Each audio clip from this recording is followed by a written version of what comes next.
Welcome to Night Shadows. I'm Stuart Best. Where the paranormal is normal. Where that which you thought you knew, you didn't. And where the future can be known, if you know exactly where to look.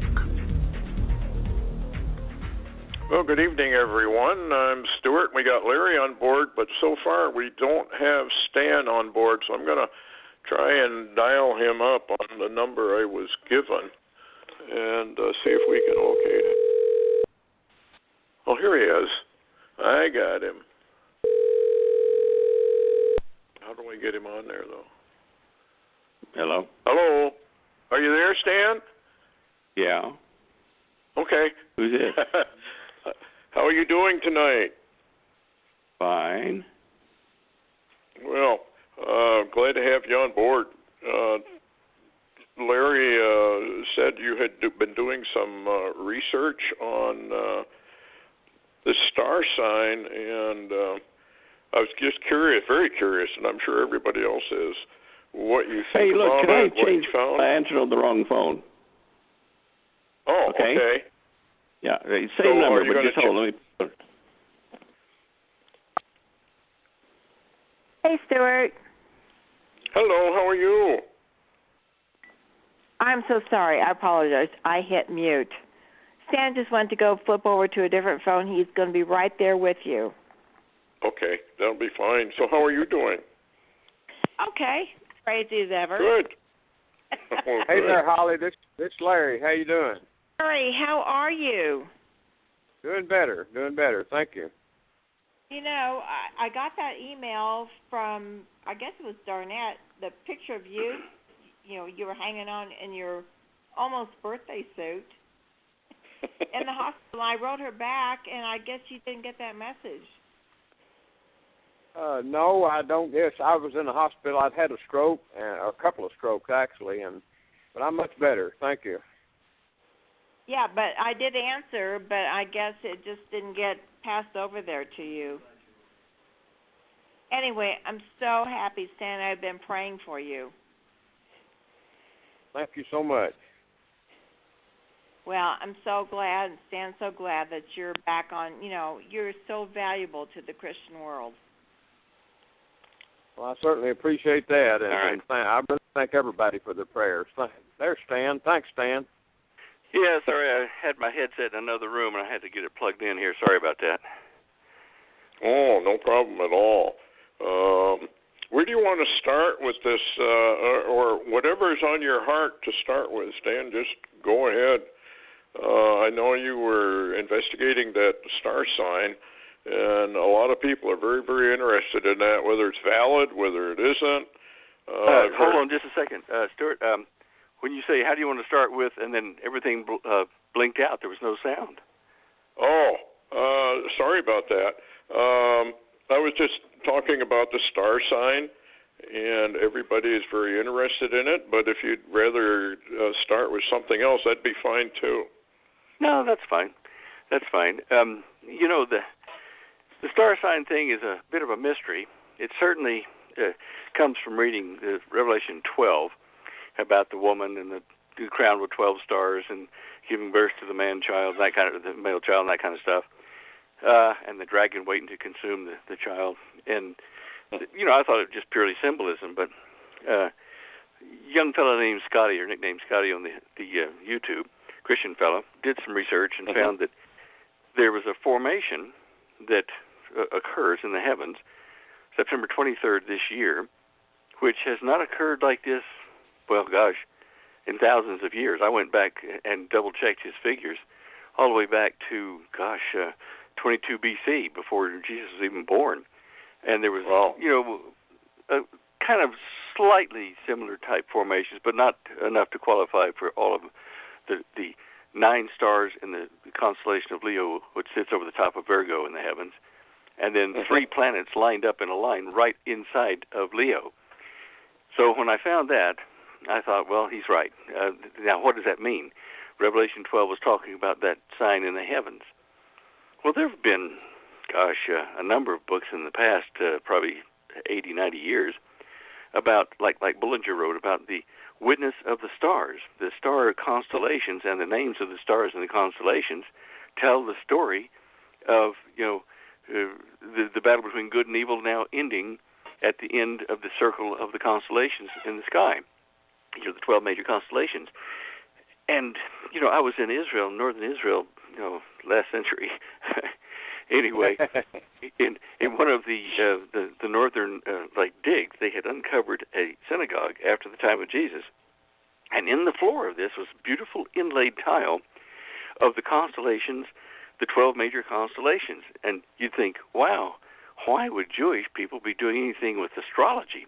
It wasn't. It was a map of the future of God's plan, past and future now. And so when I saw this thing that Scotty brought up about this Virgo formation, I thought, right, we've got to figure out, okay, if that's happening, if that's unique, and that's what's in Revelation 12, how do we interpret that? What's going on, and what's about to happen? Is it saying the tribulation is going to start then? Is the rapture going to occur around that time as well? Questions like that are pretty fair questions to ask, wouldn't you think? Very much so. Right. Well, if any of your listeners can get to my website, if you go to standeyo.com, and that's STANDEYO.com, and when you get there, you'll see pictures, books, and stuff. Slip down a little bit down the page, and you'll see a big YouTube sign on the right.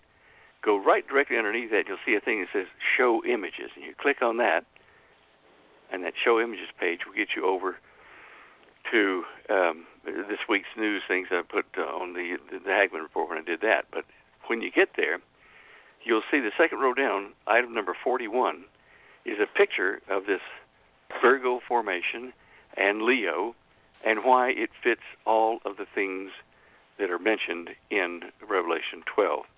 Now, I'm just going to... Are you guys following along with me at all? Yep. Okay.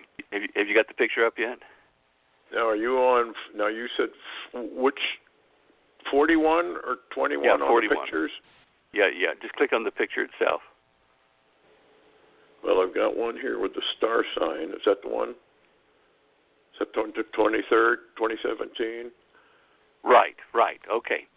Now, okay, you'll see down at the lower left, I selected the place as Jerusalem on earth to view the sky at 6:30 in the evening on the 23rd of September. I figured it would be relative to Israel. That's why I picked that location instead of, Pueblo over here where we are. Now, if you, let's see, Revelation 12, I'm just going to try to find the section here of Revelation 12 and read the signs for you, which is, to prove the point I'm talking about, that this is fulfilling that. Oh, come on now. Computers, they can be the joy or the pain of life.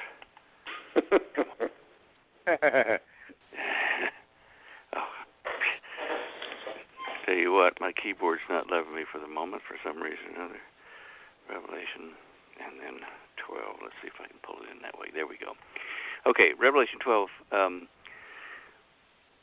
1. The very first part of Revelation 12. And there appeared a great wonder in heaven, a woman clothed with the sun, and the moon under her feet, and upon her head a crown of 12 stars. And then it goes forth to talk about the man-child. First, let's use that first verse there and look at the star picture that you've got there. I produced this using Stellarium, which is a computer program to track, planets, stars, galaxies. Okay. If you'll look at where the sun is, right on her shoulder, it touches her like where her dress straps would be on her shoulder. So it says, the woman clothed with the sun. Okay, there's the sun shining down over and clothing her. That's the one yellow arrow. And upper left, you see at her feet the moon. Okay, and it says, and the moon under her feet. Okay. Now, the next thing is, and upon her head a crown of 12 stars. Well, normally you have Leo, the king formation, up above her, and you'll see a downward arrow pointing at Leo, which is the lion. but it only has 9 stars in it. You can see in that image, if you click it and blow it up, it'll enlarge a bit. You can see that the 9 stars that form the Leo are now joined by Mercury, Mars, and Venus, which look like stars to the eye. And they're right in that formation. So that tells you that there are 12 stars crowning that woman below, the Virgo. And in my show images page, go back one, and down to about image 21. And click on that. It's got a bunch of type in blue and yellow. Image 21 back on the show images page. Tell me when you get there. Okay, 21. Huh. You have to just scroll down a bit. I got 20. Here it is. Okay, I got it. Okay, now you should have a close-up of the Virgo formation with some yellow and blue type on the top of it. Yep. Okay. The first thing I want to draw your attention is the formation we're looking at, the zodiac sign, is Zeta Virginis, which in Hebrew, there's a star right there under that arrow, which is right in her birth canal. And that star in Hebrew is called Heza. Het Zain, Heza. Now, Het is defined, the meaning of He is look or behold in this case. And the Zain is considered a crowned Vav, which is a royal, like a V or a U.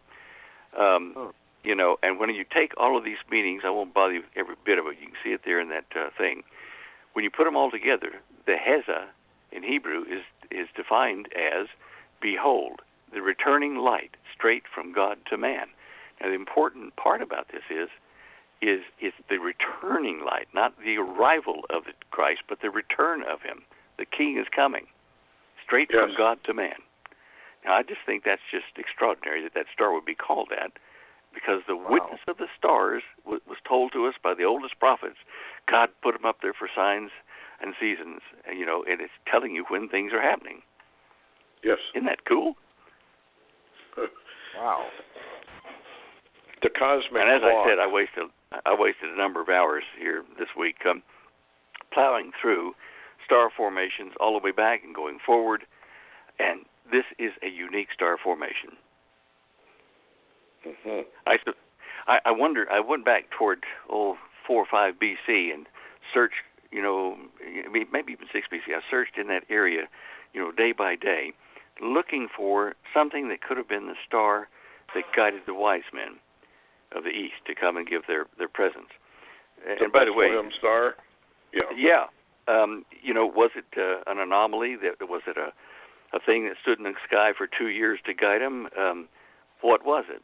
And or was it something that said, once you see this star somewhere in the heavens in some formation, know that the King of the Jews is born in Israel. Now, I don't know whether it told them it was in Bethlehem, but we think it did. And by the way, there were more than 3 wise men, apparently. There were a number of them in a big caravan that came over. Well, we put it down to 3 because that was the way the Christmas story was told, the 3 types of gifts. But they came after Jesus was 2 years old. They didn't see him in the manger. And that's why, Herod had all the children under 2 years old, all the male children killed. Because here these wise men come to his court and say, we're looking for the King of the Jews, prophesied to be born in Bethlehem, whatever. And so Herod very slyly says, well, let us know if you find anything. We'll do what we can to help. And then he tells his military guys, go out and kill all the baby guys anyway. But anyway, now, back to this. If we look at our world today, we know that we must be in the end times. Do we agree on that? Oh, yeah. Absolutely. Okay. Look at the United States and the world as far as chaos and the threat of nuclear war on so many fronts. Do you agree we're there? Absolutely. Have you been studying, if you haven't, I can show you on the show images page, on images 37 and 38, look at the increase of significant earthquakes, 5+, since 1935. And we are on an uphill curve to where in 2004, I think, it started to really be serious increases in Richter 5 earthquakes. And diverse places all over the planet now. Doesn't that fit prophecy? Mm-hmm. Okay. The climate is changing. We're going to see famines. Oh, absolutely. We're going to see more famines. We're seeing famines in some places already, but because the climate is changing, we are seeing crop failures. We're seeing migrations of people, and that in itself is part of the things. The famines will increase in this time. During the tribulation, they will get really bad, but the groundwork is laid. And I read somewhere the other day, guys, on a news item, I think, a Christian news site, about the increase in the number of vulture or carnivorous type birds in the Middle East. They're starting to multiply, getting ready to feast on the bones or the bodies of the dead soldiers that try to invade Israel. Yeah, that is definitely a sign. Oh man, I just the hair in the back of my neck stands up even talking about it. We're so close. So, okay, now of course I think we're all of the camp that we're going to have a pre-tribulation or at the beginning, the tribulation. When Paul, was asked by the Thessalonians, have we missed the rapture? Is the Antichrist here, or are we left behind? And Paul says, no. Have you seen the Antichrist revealed yet? No. Don't worry. So, are we saying then that what is happening is that we have to be gone before the Antichrist comes? So if we're here when he comes, and other people have disappeared or appeared to die of mysterious causes all at once, then we got to worry that we're left behind. I just this might be it. We might be within what is this? Let's see, June. We might be within 3 months of getting out of here, guys.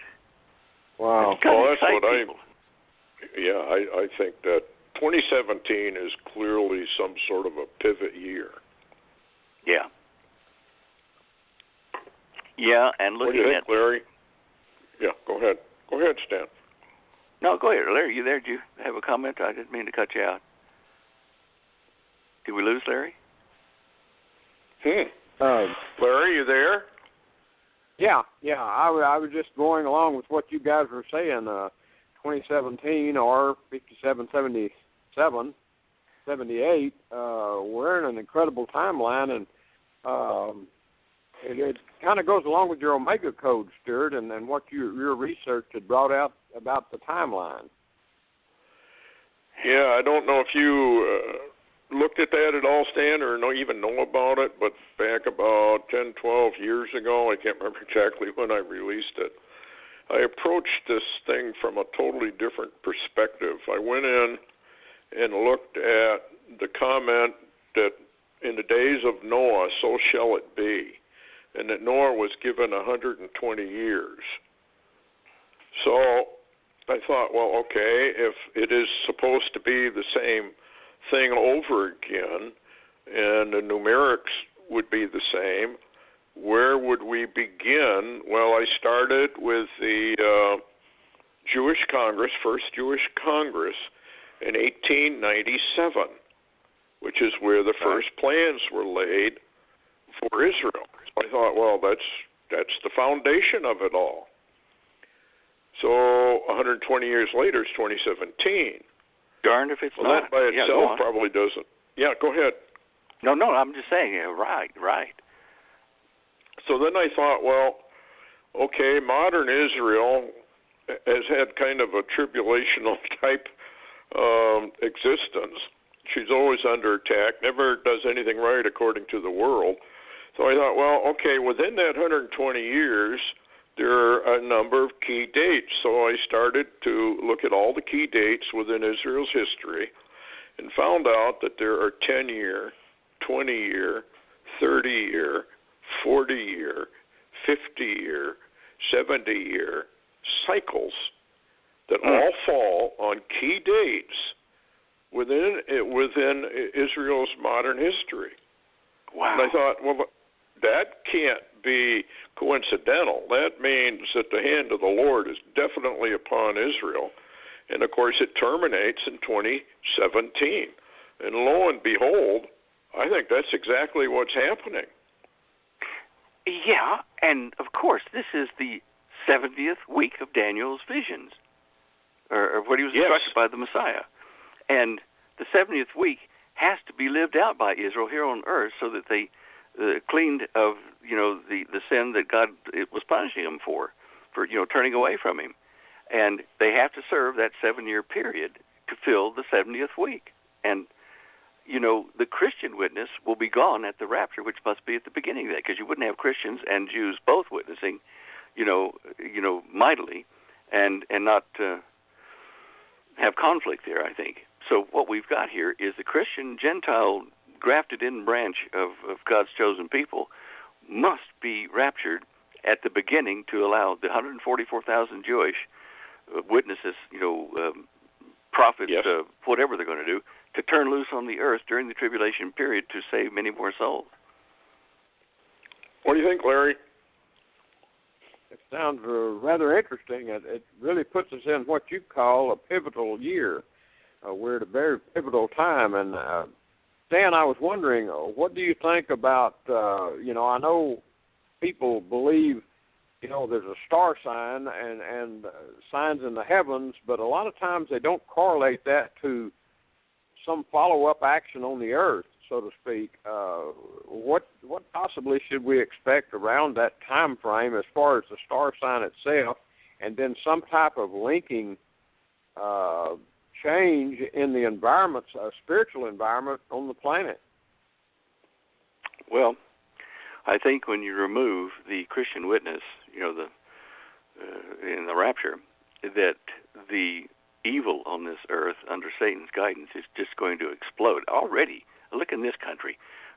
We're doing everything we can by prayer, by witness, and, to keep a president in office that's at least taking us in a Christian direction, returning us to what this country is supposed to be, but losing ground because the swell of evil is against him all over the world, not just in the States. And so that evil is going to be unleashed and just unrestrained when we go. Well, not totally unrestrained, but it's going to be widespread. And I think that, well, here's another thing. We're talking about the Great Deception and the alien landing that's going to pose as, our elder brothers and creators and that kind of stuff. Okay.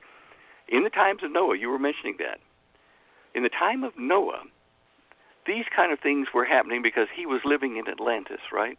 He was an Atlantean citizen before the great flood impacted, broke it up and sank it. Mm-hmm. They were crossbreeding supermen, fallen ones, with human women that were descendant from the Adam and Eve in Africa. They were breeding chimeras, like half animal, half human type beasts, individuals that had maybe arms and legs and a bird head or something. These kind of things were going on, and God said in Genesis, he was displeased with this, with all the flesh he'd created, because it had been corrupted by this thing, which was, of course, by the fallen ones in Genesis 6 coming down and doing all these genetic manipulations.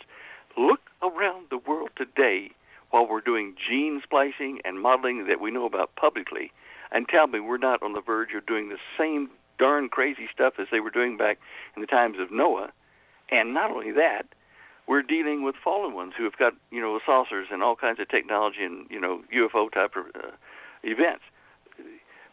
That tells us we're right at that same gateway where God has to step in and get rid of all the corruption.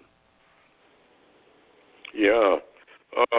Well, if you look at Daniel's 70th week, the last week, or the lost week, whatever you want to call it, it was for thy people and thy holy city. It was strictly an Israel atone type thing, Jacob's trouble. It doesn't deal with the church. The church really should be out here. So are we saying that there's a really good possibility that the age of grace, when the last Gentile comes in, it's over? I think for the church? I think so.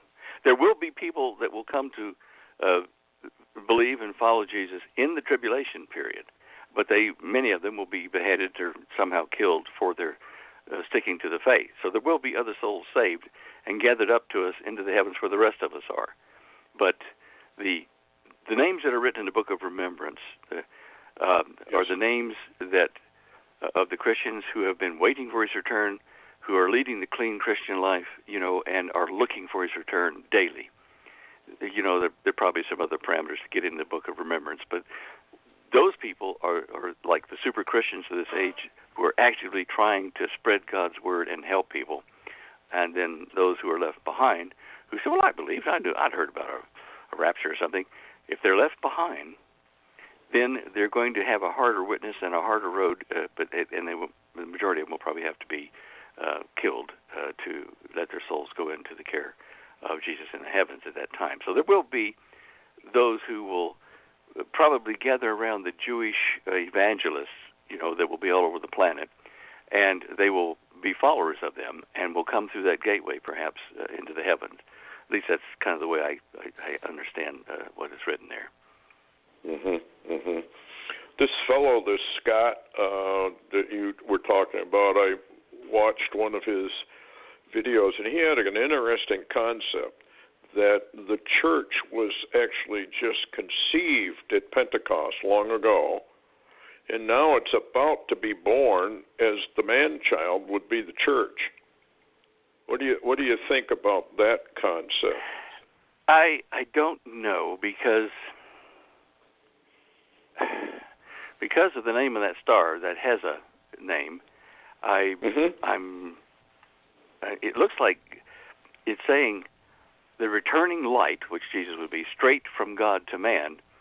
Okay, but it's returning light, and if that's what they meant when they named the stars of this constellation for us as a sign, then it will be the Messiah himself coming back, to rule. Israel, the Virgo, the woman there, could very well be, Israel, and the 12 stars could be the 12 tribes over her head. And we know that their calendar, the Jewish calendar, was God's calendar was 360-day lunar calendar, moon at her feet. I'm willing to debate the thing with Scott Clark, with Scotty. We've talked before on the phone, and I support what he's doing. So don't think I'm trying to argue with him too much. I just think that this might tend to think that it's the returning light, the returning king who will rule the nations with a rod of iron, because it does say returning. Anyway, I don't know. That's my thought. Fascinating, to say the least. A mystery also. But it is kind of interesting that we are converging all on a 923. And, back in 2015, there were movies, there were TV shows, there were kiddie cartoons, all pointing to 923 over and over and over again. I mean, they must have spent millions of dollars putting this 923 out there in 2015. Well, on 9/23, 2015, that's when the Pope shook hands with Obama in Washington at 9:23 in the morning. Punctuating, I guess, end of story, 9:23 is it. But nothing happened. What do you mean nothing happened? Well, I mean, he went in 2015. They were engineering, of course, Agenda 21, Agenda 30, and Agenda 50. They were starting that new program at the UN. So I wondered, well, why didn't anything else happen? I mean, they were on the movies and everything else, and I'm sure Larry can chime in here. They were portraying like the Hoover Dam being broken up and large earthquakes and all kinds of disasters were going to occur, and yet not one thing really happened. Am I right, Larry, on that? On what they were portraying? And they were portraying the rapture, too, by the way. Yeah, there's actually there's a new show out. I saw it the other day called The Leftovers, ironically. And it's like a rapture without God. It's a godless rapture, so to speak, kind of from the dark side. And people are taken. Then at the end of the show, the rest are going to be taken. But it's really weird, and the show's name is The Leftovers, and you mentioned those leftover, and so there's so many similitudes or mentions of 923 and some of these events, but they're all prior to 9/23/2017. So, and Stan, I was going to ask you too. It's kind of interesting. We're seeing suddenly, we've been praying for Trump, and a lot of the church has been praying for him, and we're seeing a really interesting scenario. Especially if you tie him into a Cyrus-like person, like Isaiah 45 and et cetera. But what's interesting is that right as we're going into this, like now we're in June, moving into July soon, August, September, we're not that far away. We're seeing something really interesting. What Trump wants to do in America, he's being apparently restrained from doing because of those that choose not to let him change this nation back into anything productive. In other words, they want to go down the New World Order road and the global road that they've already paved, so to speak. And what's interesting, though, it seems like we're watching also another scenario being played out. In other words, a pivot to the Middle East and Jerusalem, and talking about the embassy move and the Temple Mount and all of this, that seems to tie together Netanyahu, Trump, Putin, and the Pope. What's your thoughts on that, Stan? Maybe that is a very timely physical move on the planet as a pivot towards, again, the Middle East and Israel, and away from the so-called Western Church. Yeah, I watch the Middle East news quite closely every day, and I've been watching the rise to power in Saudi Arabia of Prince Mohammed bin Salman. And in today's news, there are rumors floating that he's about to oust his cousin, Mohammed bin Nayef, who is supposed to take over when King Salman dies. And so young Prince Mohammed bin Salman has so much power already, so many portfolios handed to him by his father, who wants him to be the next king in contrast to what the succession committee had, said would happen. That when you see that this is an imminent situation in the press where there's, Prince Mohammed bin Nayef is going to be, I don't know how he's going to oust him unless he dies or puts him in prison, but that tells me that the power in the Middle East, with Saudi Arabia and 33 of its member nations in the consortium they formed here last year, that they're now going to be guided by a reckless fellow, but a decisive fellow, this young MBS fellow, Mohammed bin Salman. Sorry. Anyway, and I see that this is shaping up at the same time that Erdogan, who's the president of Turkey, who is gaining more and more power, so that he's becoming almost an absolute dictator, and he's on the what would it be, the eastern or western leg of the old Roman Empire. Turkey, which one was Turkey in, the east or the western Roman Empire? Eastern, wasn't it? I thought so, yes. I thought so. Yes. Just wanted to clarify that. Okay, so here we have, people say, like Hal Lindsey has said, that there will be, the people that destroyed the temple will be, the Antichrist will come from that people. So he says, okay, so we assume that's, a Roman, but the Roman Empire did that, and the Roman Empire had east and west legs stretching into the Middle East and stretching up into, Europe. So I see other information coming out of Revelation 13 about the name of the Antichrist. His name will be Solomon, and they will nickname him Solomon, one of the two. And when I see young Prince Solomon coming to power in what was Atlantis, I mean, his country and all the Saudi Peninsula was Atlantis. So he's coming to power there. Say? Interesting. Yeah. So anyway, these things. Go ahead. Well, I was going to say on the 923 thing. What's very, very interesting about the 923 was that in 2015, when they were orientating this 923 on all the movies and everything else, as I said, nothing really occurred other than that handshake between Obama and the Pope and the UN resolution, Agenda 21-30-50. So then I was thinking, well, we had a sandstorm that delayed Feast of Trumpets in 2015 2 days. And I thought, 2 days, day for a year. There's going to be a 2-year delay.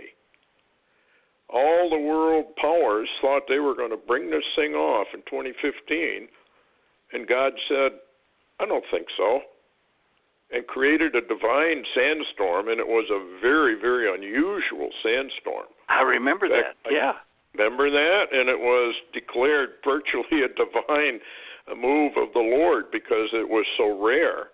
And it delayed Rosh Hashanah 2 full days before the moon was sighted. Well, typical of apostates, the leaders of Israel ignored what the Bible said to do. Now, the Orthodox did celebrate Rosh Hashanah 2 days later, but the whole of Israel did not. And I felt there is a 2-year delay. We're being told there's going to be a 2-year delay. The handshake on 9/23, 2 years later, on 9/23, we have the star sign. Exactly 2 years later. Wow. What do you think? Oh, I think that's solid. That's really good information. Really, yeah, I support that. That sounds great. You know, back in Australia many years ago, when I was witnessing all over the country, I was invited to have a debate at the Theosophical Society, the Great White Brotherhood. Yes, and yes. They had brought one of their key speakers from England, from Findhorn, from the New Age side there. He was quite knowledgeable in biblical prophecies and that kind of stuff. And we stood across the audience from each other, not next to each other, so that we looked at each other in the audience in between. And we debated several questions, about the nation of Israel, about the timing of the rapture and stuff. And he let fly. He says, hey, look, I agree. There's going to be a removal of a large segment of the population just all of a sudden, but not the way you see it. They're the souls that are not in harmony with the new age, and they're going to be sent to be reincarnated in other planets and lives to polish their souls. So it told me that the evil ones here are going to acknowledge the rapture and say it's all part of the plan to get everybody in harmony with the universe. Amazing. Anyway, I wanted to throw that in. It's not 9/23, but it's just something that's sticking in my mind about that. Well, it's fascinating. Go ahead, Larry. Oh, I was just going to mention something else and get Stan's opinion on it, because as we watched Donald Trump go to Saudi Arabia for that historic meeting, and it was absolutely historic. I don't think the world was even prepared for the reception he gained there in Saudi Arabia. As a matter of fact, so many were against him that were shocked that he received that reception. But what I was going to ask you, Stan, is for I guess forever almost, you could not go directly from Saudi Arabia to Israel.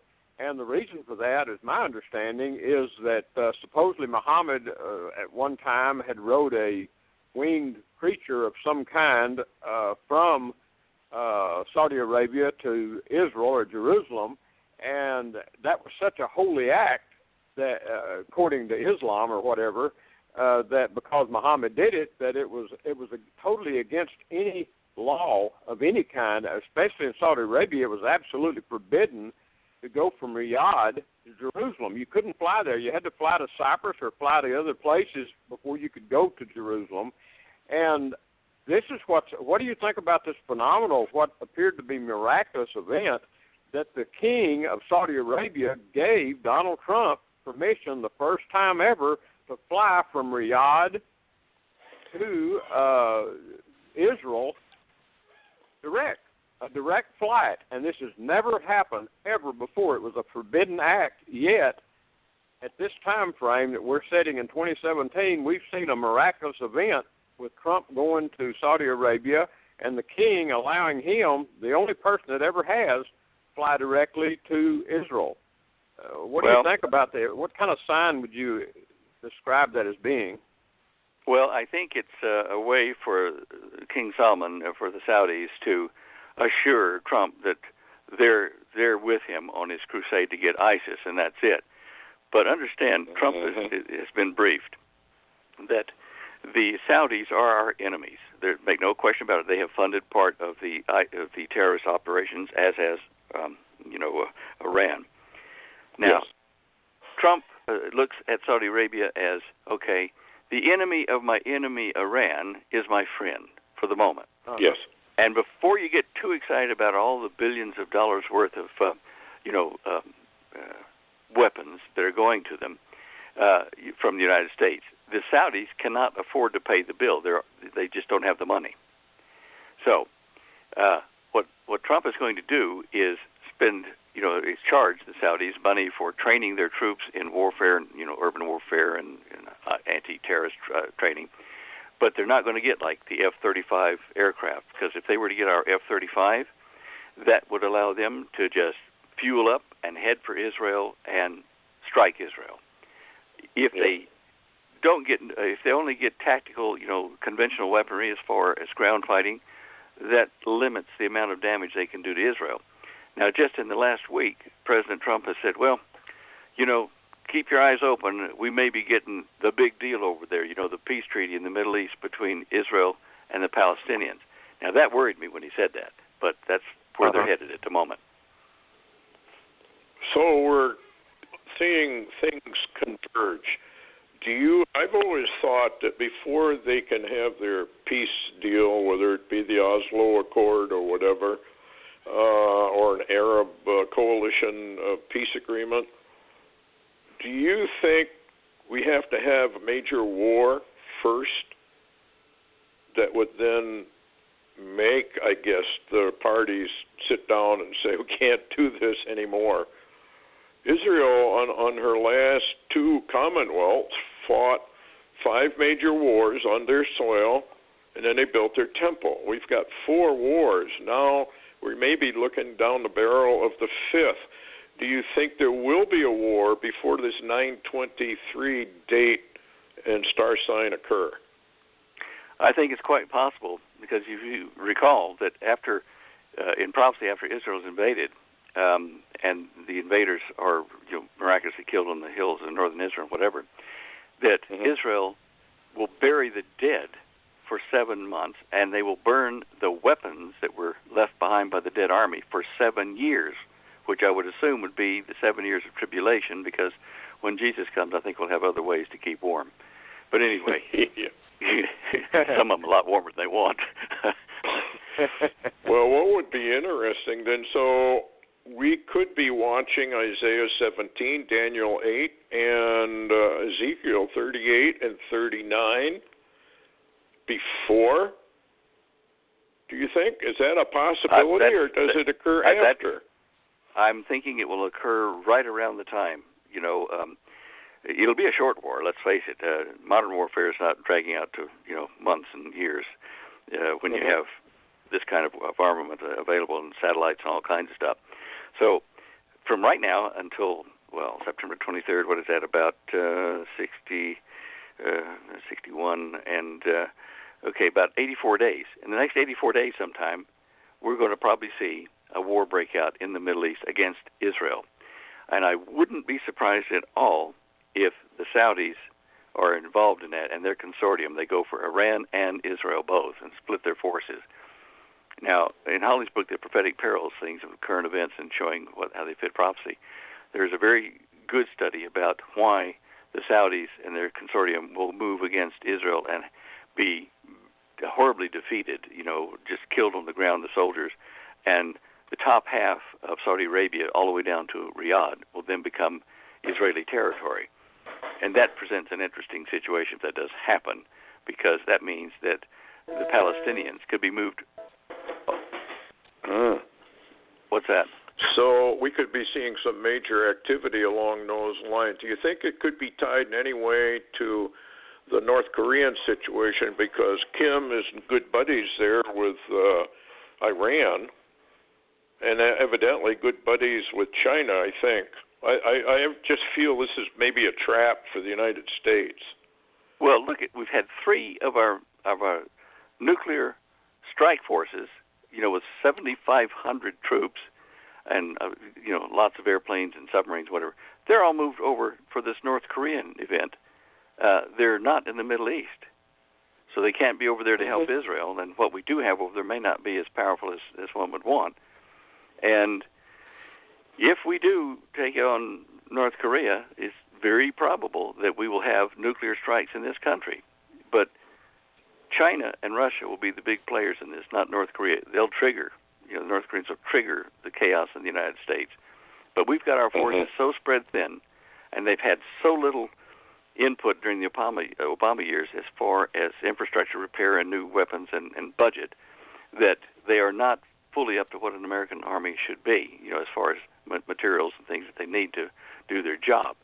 So we could see a problem here. And with the stupid left-wing opposition to President Trump, what they're doing, of course, they're being driven by the satanic forces here. They are going to force us into a civil conflict here on our soil. And when we have civil war here, in addition to all the other stuff that's about to happen, we're not going to win. We will be a house divided, and we will fall to the Russians and the Chinese. And it says, if you look at the Hopi prophecies, not only will that happen, but one Middle Eastern country will join Russia and China to invade America for a short time. And they're going to do so much damage here, apparently, that when they leave, only the front range and down to the 4 corners of the United States will be habitable for some time. Wow. Mighty Babylon falls, I guess. I'm afraid so. Yeah. And when you're getting back to Israel, when I was doing that code from 1897, if you go forward, then you got 1917. It'd be 1897 to 1917. But if you go from 1897, 50 years, all of this ties together. 1947 was the UN mandate to divide Jerusalem, and then you had the 67 war, and 50 years later, which is a Jubilee as well, you've got 2017. Right. So from 1917, when Allenby retook Jerusalem, and you go 50 years, you're at 1967 and the Six-Day War. So do you think that this Jubilee just simply confirms the star sign? The church age is over, and God is going to take up the Abrahamic and Davidic covenants once again with Israel, or we go from grace to law? I think so. And, of course, people are going to accuse us of date setting and things like that. But I must remind people that say that what I'm talking about is the beginning of the tribulation period. The rapture date is going to occur, when people least expect it. It's like, the thief in the night coming into your home. You don't know when to look for it. So it tells you to pray constantly you're found worthy and keep looking up for him every day, because we could leave tomorrow. So I'm just saying this is the season. I don't know what the date will be, but this is the season. So, okay, I got another question for you. The 2 comets, Hyakutake and Hale-Bopp, crossed the star of Algol 1 year apart on 4/11. God was obviously marking out the date April 11th in 96 and 97 for some reason, and I could never quite figure out what that 4/11 meant. But what was interesting, in 2014, and I don't know if it makes any difference, it was 1,260 days to Rosh Hashanah, or 9/23/2017. Right. From 4/11. Now that's interesting. That would be the first half of the tribulation. Well, that's what I thought. But then again, do we have an agreement that's already hammered out? I mean, it doesn't really say that Antichrist signs anything. It says he enforces, which basically implies, does it not, that it's an already existing agreement? Well, he ratifies it. So I think that's the English ratifies, translation. Yes. Interesting. So I don't know. I'm just curious as to why the Lord would put those. I mean, that is very definitely a cosmic sign to form a cross over the star Algol and do it 1 year apart and form a perfect cross over that. That has to be a cosmic sign of well, is that tremendous the sign of the meaning. Would we call that the sign of the Son of Man? You know, you might have something there. Yeah. I hadn't really thought of that. What do you think, Larry? Oh, that's kind of a wow. Stan, let me ask you, I don't want to pull us away from where we're at right now, but I do want to get into the interview here. You know, you posted, well, at one time you did something called an ID4, Independence Day 4 or whatever, scenario, and you've studied an arrival.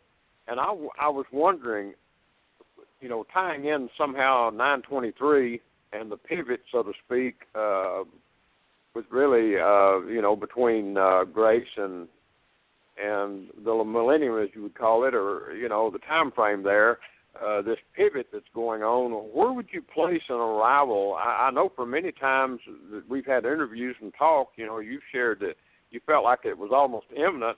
And at the same time, a second part of that question, if Israel takes part of Saudi Arabia, would that possibly be the portion of the fallen one's base in that area too? It could very well be. Let me tell you, we knew that we had an alien base 120 kilometers south of Riyadh in the Jabal Tuwaiq Mountains. When I was in the project with Dr. Teller, it was one of the most highly guarded and secure bases where things were being made, you know, craft and that kind of stuff. And I've looked for it. I did think I might have found it once, but from the air, but it's very hard because it was well disguised. And in the 1960s to about 1971 or so, that base was so well guarded that if you approached it by air or on foot and were not expected, you were killed.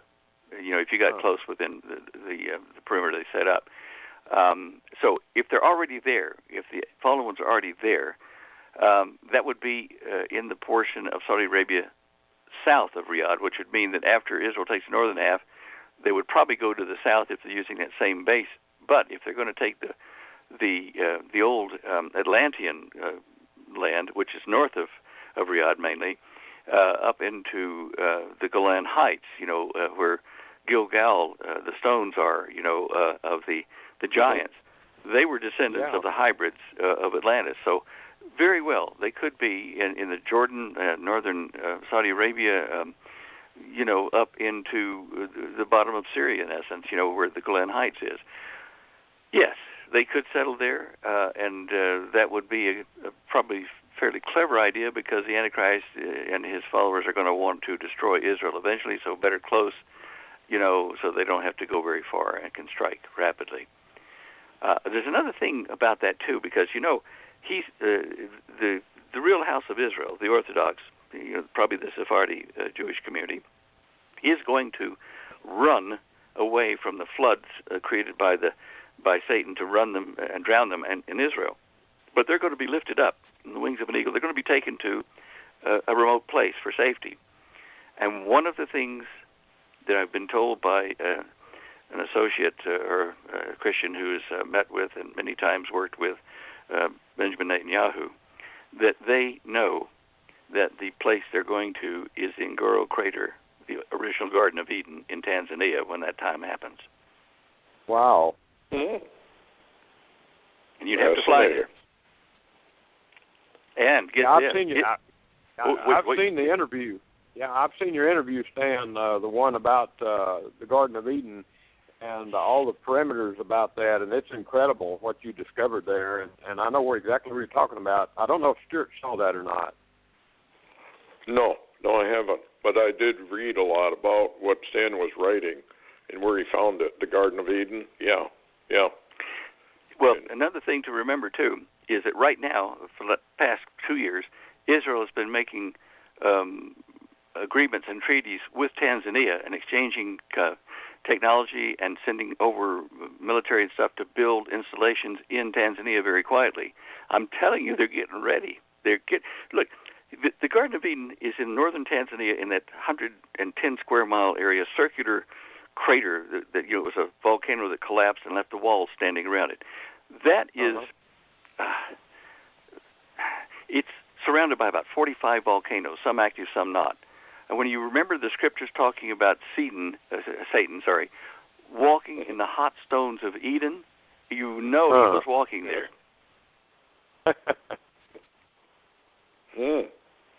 Well, it would make sense, really, if you looked at it just from an abstract point of view.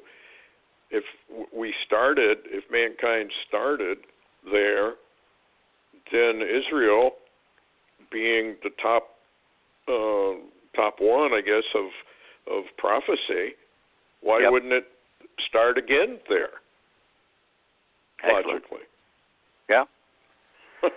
Yeah.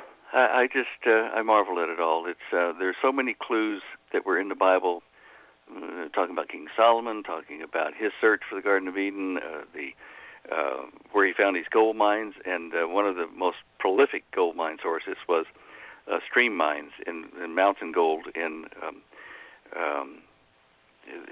on the east coast of what's it called? Right on the east coast of Africa. What's the big island? My mind's gone blank. Okay, I'll find it in a minute. Anyway, that island like on the east. King Solomon's mine.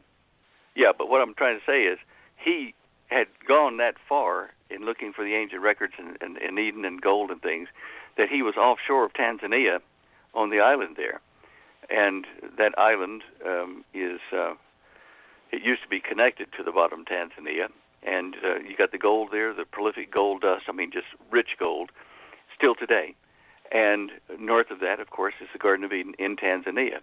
So I'm sure he was in the area, and he may have even known where the real Garden of Eden was at the time. Well, mystery upon mysteries at this point in time.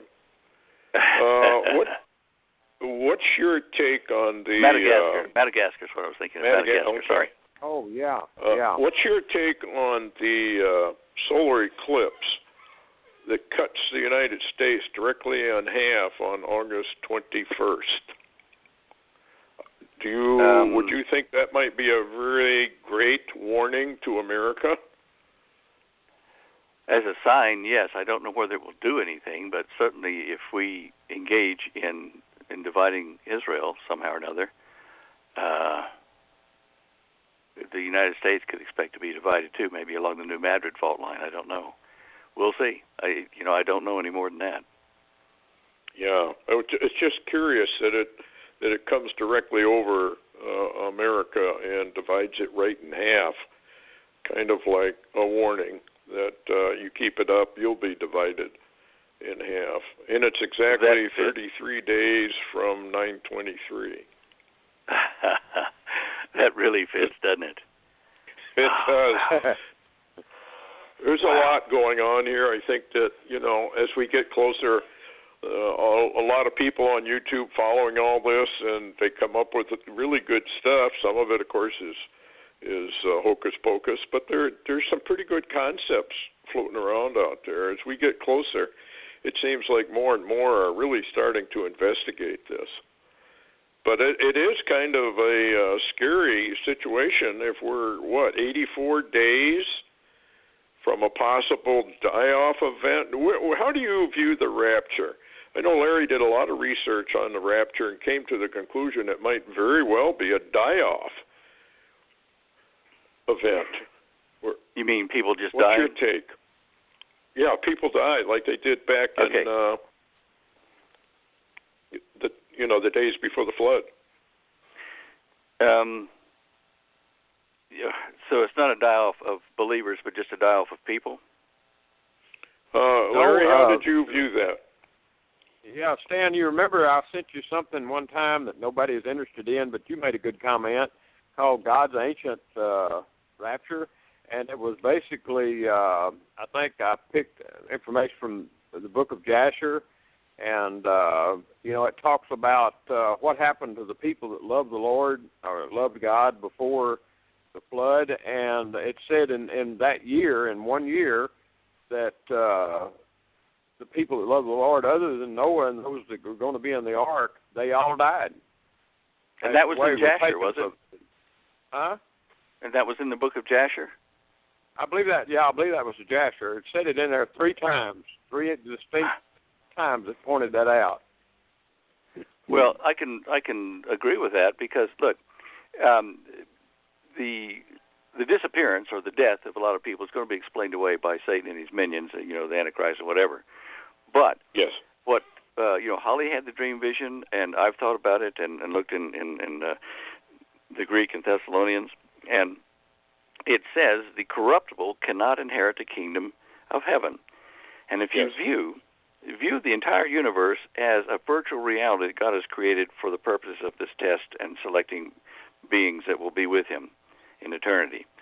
Now, in this virtual reality, you have objects, mass, matter, bodies, but they are just in this virtual reality. What drives them is your spirit, your soul, your consciousness, and that is going to leave the body, just separate from it and get out of this virtual reality into where God is controlling all this.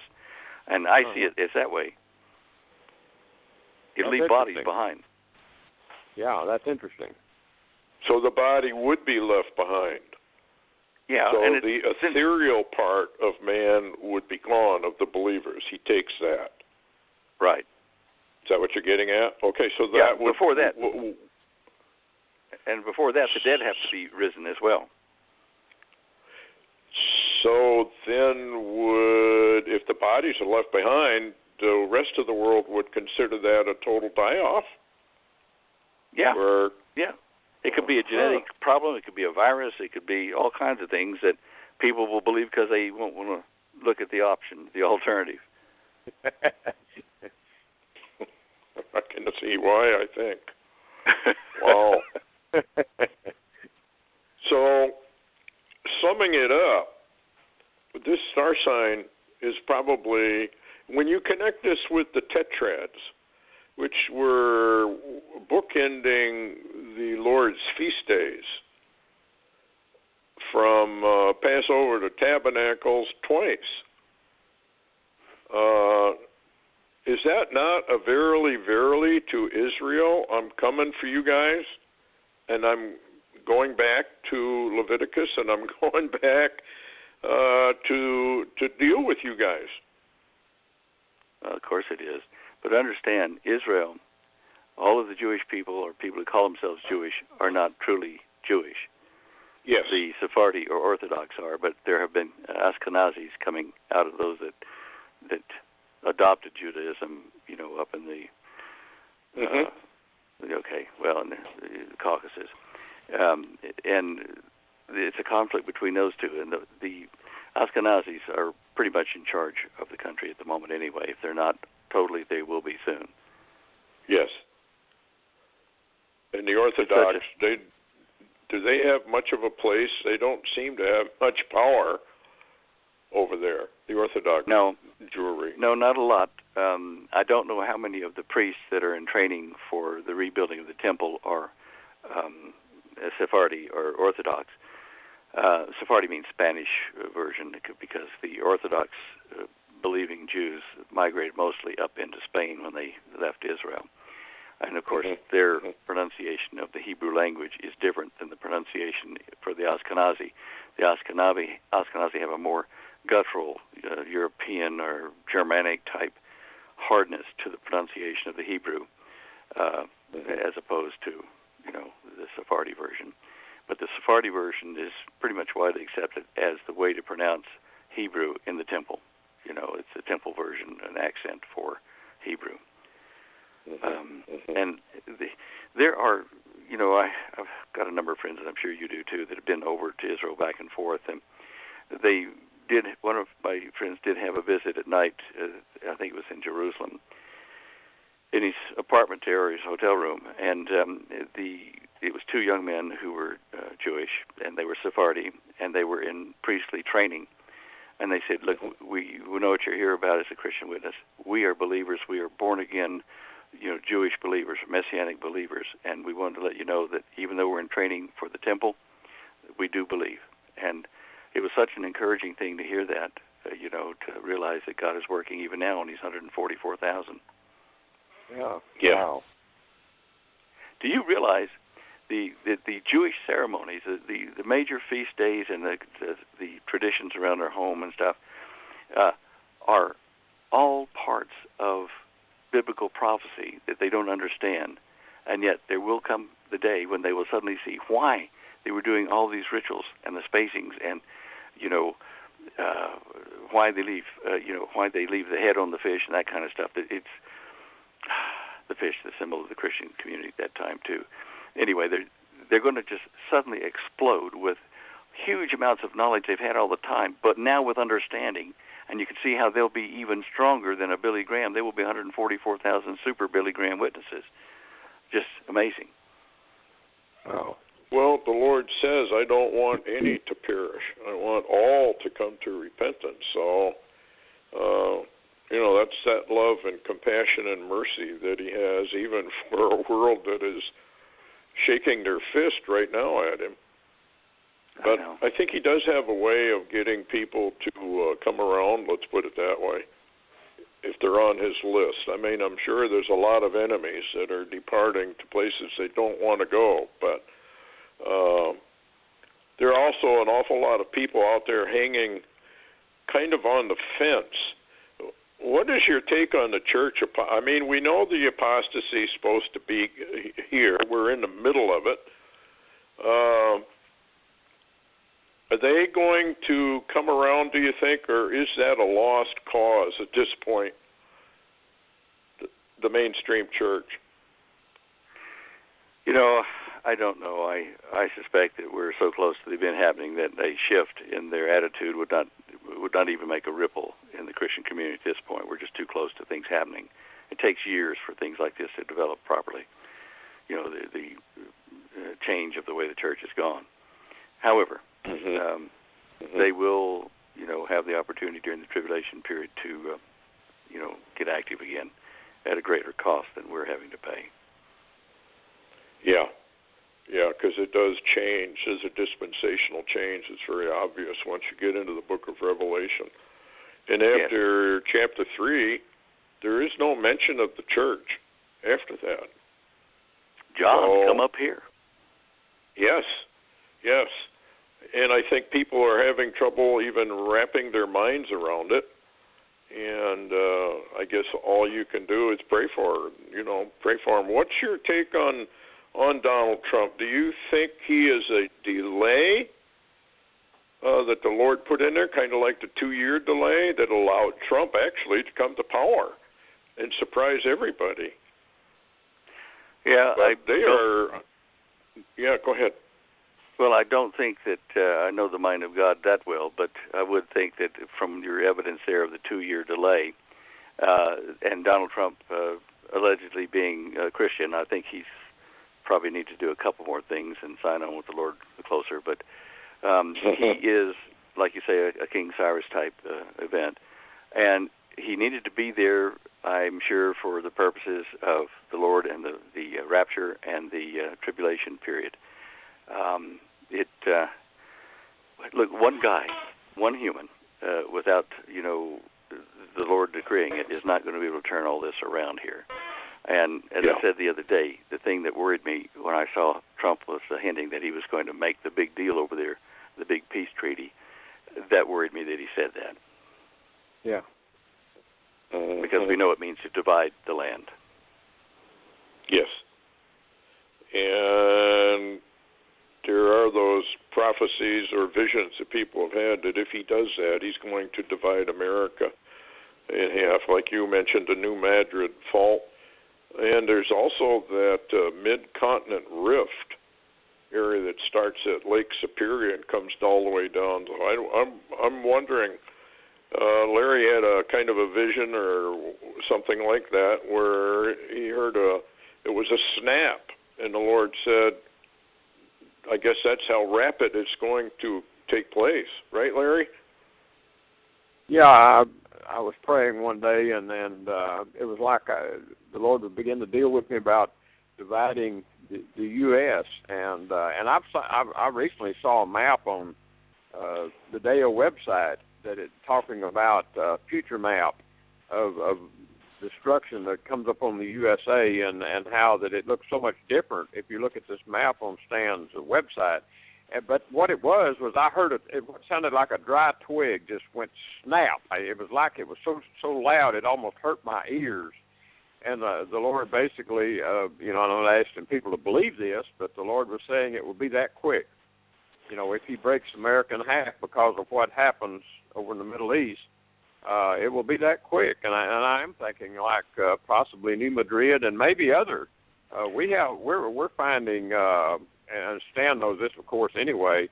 We're finding a lot of fault lines that we wasn't even aware of. We got fault lines running through Oklahoma now and shaking all the time. Stuart and Larry, that other fault line you were talking about is called a lineament, Lineament, a lineament, and it's a buried fault line, but a big divider, and it runs from up on the east side of Washington State, diagonally down to about where the Appalachian Mountains end, in what is that? That's Mississippi area, somewhere in there, Louisiana, Mississippi. It's a solid. Oh. Look, I'll tell you what. I've got a map of it. Go over to my website to that show images page. Go to the show images page, and go down to image 5 at the very bottom, one row up from the bottom, and click on image 5. Image 5. Okay, that is way down. Okay. 11. Oh, I see it. Yeah, those white line drawings, the rifts underneath the eastern U.S., rifts underneath eastern U.S. number 2, all that is showing you those rifts you're talking about, which could go snap. And, of course, that would mean that the tectonic plate underneath us has fractured. And, of course, if you study this, that foot underneath us, that pillar that supports this continent, is made of material that is harder than diamond. And so it will fracture. Wow. Well, that's kind of interesting because that's exactly the path of the sun on that eclipse. You're joking. No, that's exactly where it goes. Oh, my. It goes right down through at a diagonal. Wow. Wow. It gets more interesting the more we talk, guys. Wow. Wow, that is. Yeah. I'll get that map out and I'll compare it, but I think it's almost the perfect line. And of course the Lord would know. So maybe the division of America isn't going to be quite what we thought, at least in the beginning. That map is one that was done by Gordon Michael Scallion, and that that image was part of an article looking at a number of things that predicted what would happen in the United States. We don't particularly support Gordon Michael Scallion's map, but there are parts of it that are correct. I mean, I've done the sums as well as what lower areas would sink if such and such happened, and certainly the West Coast and the California in particular, there would be subsidences all over the place there. And we might well see the New Madrid the fault line allow the water of the Great Lakes to empty into the Gulf of Mexico. But there are other things in these global maps that are kind of based on other people's now disproven theories. But anyway, it's a good start. You can, in fact, where is it on my... let me just get in here on the K fault lines. It's back from there. Yeah. Go back to the show images page to image number 6, right next to the one you just clicked on. And it shows a picture of the United States with blue lines on it and stuff. Image number 6. see those two maps of the United States, click the one on the left. It's got the states outlined in it. Go to probably the easiest one would be the 1950 by 2011 or whatever it is, the smaller map. Click on that and look at the blue areas, and you can see where I've run scenarios for a 5,000-foot water rise over into Arizona, a 200 to 500-foot rise, and just 200 feet of sea level rise. See what it does to our East Coast. Just 200 feet. Wow. So that map on the west, that sounds more like the Hopi prophecies. Didn't they say they were going to be using boats? Yeah. I looked at it, and either that area has to subside or stay where it is, and the Colorado River has to be blocked in the Grand Canyon, and it backs up into put water around the Hopi reservations, the three mesas there. Now, I've done studies on how long it would take the Colorado River to back up to the height it would need to be to do that, to put water, between the mesas, and that's mesas. You see the Hopi mesas flooded in Arizona only, and the mesas flooded in Arizona, Utah, and Colorado. And I even found the place where the earthquake could block the Colorado River. I've got 3D images and normal images of that on that page as well. And I've even looked at where they would come up to Colorado, like they said they would do. They would join with the other surviving groups of the Americans after the invasion and destruction of America.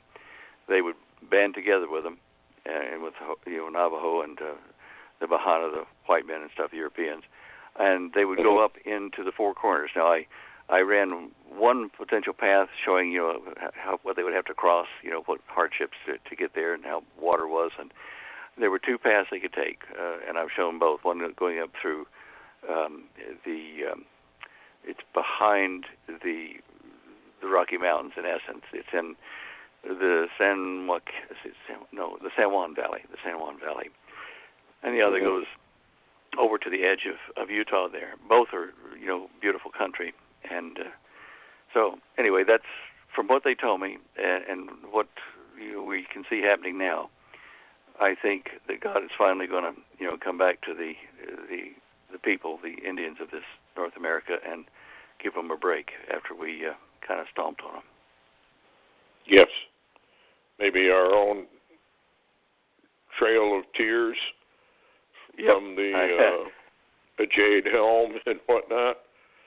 Did you see where they were hiring in young people that had to be able to, I think it was like walk 20 miles a day or so? So I'm wondering if they are planning on forced marches. Could well be, but let us hope we're not here to see that. Yeah. So you said that Holly had a vision. What was that about?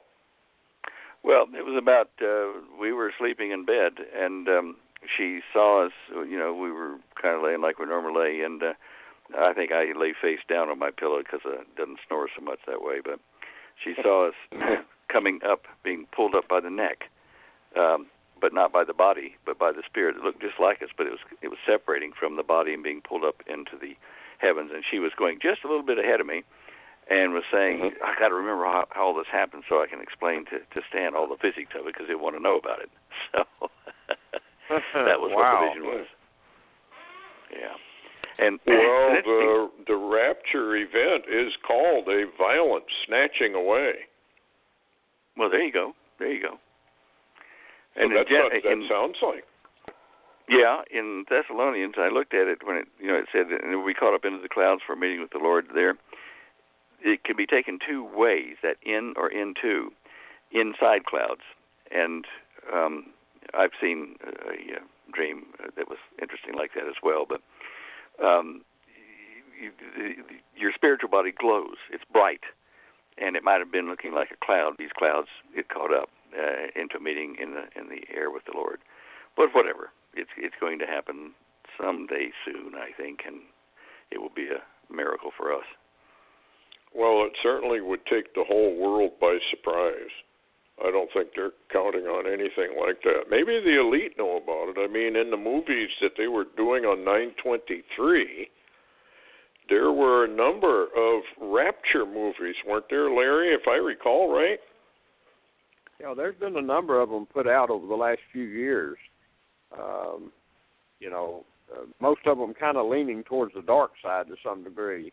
But nevertheless, the subject matter's out there in the movies, And Stan, I wanted to ask you, too, I don't know if you've heard some of the recent flap about Antarctica and what might be happening there and possibly some finds that they found there and they're researching.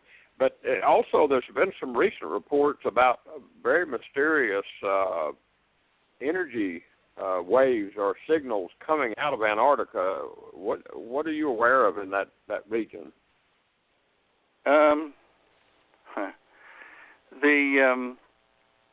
Well, I probably get the same kind of internet reports as you do that are saying, why did John Kerry go down to the South Pole? Why did astronaut Bingo go down to the South Pole and get sick and have to be taken to doctors or whatever? Why did the Prime Minister of New Zealand have to go down? All these things showing, notables of, even, what was it, one of the popes or, I think a pope went down or one of these archbishops, I'm not sure who it was, but at the top of the Catholic Church, they went down to the South Pole as well. Now, it's not a vacation spot. Let's get that clear. However, sorry? Yeah, I just laughed when you said that. Okay. Yeah. However, it is changing. It is warming up. There's moss growing over a lot of hillsides there. I've even, I don't know whether I still have it there. I think it was last week that I had it up on there about the rivers of and the waterfalls in Antarctica. And no, I don't. But anyway, the rivers were. I saw the videos of them flowing over the side of the icebergs, coming from inland on the Antarctic continent there. And so it's warming up enough that it's making huge waterfalls over the edge of the ice flow there. So that tells us that it's warming. And I've heard the reports, as you have, I'm sure, about them discovering an underground city there that was advanced technology and people were frozen in it. And they've been using steam hoses to, excavate it for some period of time. I don't know how long. And then the rumor started, well, that must be Atlantis, because of the advanced technology, yes. And they thought they found a pyramid down there and that kind of stuff. Well, okay, if they do find it, and if it is advanced technology, I would suggest that it's one of the fallen ones from the time before the flood. According to the Plato account, there were 12. According to, which book was it? Enoch? No, the one about Noah and his sons dividing up the earth. The book of... anyway, there they have 200 fallen ones coming down on Mount Hermon. So between 12 and 200 of them came down. Now, the Atlantis story is only one story of at least 12 fallen ones that came to Earth and divided the whole Earth up between them. The Antarctic could have well been one of those cities, but when the flood hit, which was caused by a massive asteroid impact, the resulting position of it was so rapid. The skin of the Earth flipped around, not the whole Earth, but the skin. And it put Antarctica in the cold spot in the southern portion of the new orientation of the planet's surface. And that, of course, almost deep froze them with their last meal in their mouth, like the woolly mammoth that we found up in Siberia. So they may be advanced technology, not so much part of Atlantis, but part of the fallen ones inhabiting the Earth at that time, the whole network of them in Central America and Peru and all that kind of stuff and up into China. All have evidence of pyramid builders, which we think were part of this landing. Well, if they're going to return, what would be your take? That is this? How do I say? You've got the Blue Beam Project, and they were talking about a fake return using advanced anti-gravity stuff, and they could take off from the moon or wherever and come back, and it would appear like there was an arrival. Stephen Greer's talking about a possible, in his disclosure stuff, about a fake arrival for the military-industrial complex. Have you heard anything about it, or what would be your take on that? I don't know that I've heard any more than like the blue beam stuff in the past, but that kind of blue beam concept was actually investigated in the late 40s by the early Majestic 12 type council. They wanted to figure out, how to unify the planet into one global government and, a leadership that would not, allow war and war machines to be made, that kind of stuff. And to do that, they thought, well, how could we fool the people of Earth? Well, they didn't have the technology at the time, but they had uncovered the Roswell saucer and knew that such technology was there and controlled by somebody superior to us in technology. And, of course, meetings did take place in the early 50s, and agreements were made, and that's how the Teller Project that I worked for was formed. They could not, or did not need to make a blue beam type project. Not to say that Satan won't use the technology because he was in the same underground basis with our people. He might use that to make his approach and landing, more impressive. But understand, when he's cast down to earth and with his followers, they are not cast down with the manufacturing complexes needed to make the weapons they're going to turn around and fight Jesus with in the Armageddon battle. They came down here with what they could carry on their flying saucer or their back or whatever, and it was up to them then to figure out how to get technology to build what they needed in their technology. They knew all kinds of stuff, but they didn't have the infrastructure. They make a deal with not only the Americans, but the Russians, with the Canadians, with the New Zealanders, with West Germany. Well, now all of Germany would be the same area, but with a number of countries to build underground facilities, keep them secret, keep the people away from them, but give them the technology they need to build their infrastructure. And at the same time, they would give us anti-gravity, molecular physics that are pretty wonderful, and medicine, and a few other things. Now, that's been going on until the mid-'70s, when the humans were kicked out of the bases by the fallen ones. They had enough of their infrastructure, they didn't need us anymore. So what we do now, what technology we use now, is only by the permission of these that control those bases, the fallen ones. Wow. Okay, we got about we got a minute and a half. What would you like to part us with, Stan? Well, any last final comments? Yeah, certainly it's a time to be excited and to keep looking up because our Redeemer is drawing near. I do feel it. And tonight, if you can stay up or can record it, on the Coast to Coast AM show is Kenneth Johnson. Very hard man to reach because he's been so busy, but he wrote and produced The Incredible Hulk, Alien Nation, and the miniseries V, where invaders who are really lizards but wear human skins come in their saucers. You remember the thing? And that is just like what we're talking about. He's going to talk about it tonight on the radio. Oh, great. Larry, any parting shot? I just wanted to thank Stan so much for coming on tonight. I think this show has been some really incredible futuristic events that are at hand almost. Yeah, if what we're watching is accurate, and I firmly believe it is, there's going to be a big situation on 9/23 that's going to shake the entire world. Anyway, thanks an awful lot, Stan, for coming on. Appreciate it. Thanks, Larry, for coming on. And everybody, get into that Bible. You have very little time. And thanks for listening. Good night. Bye-bye.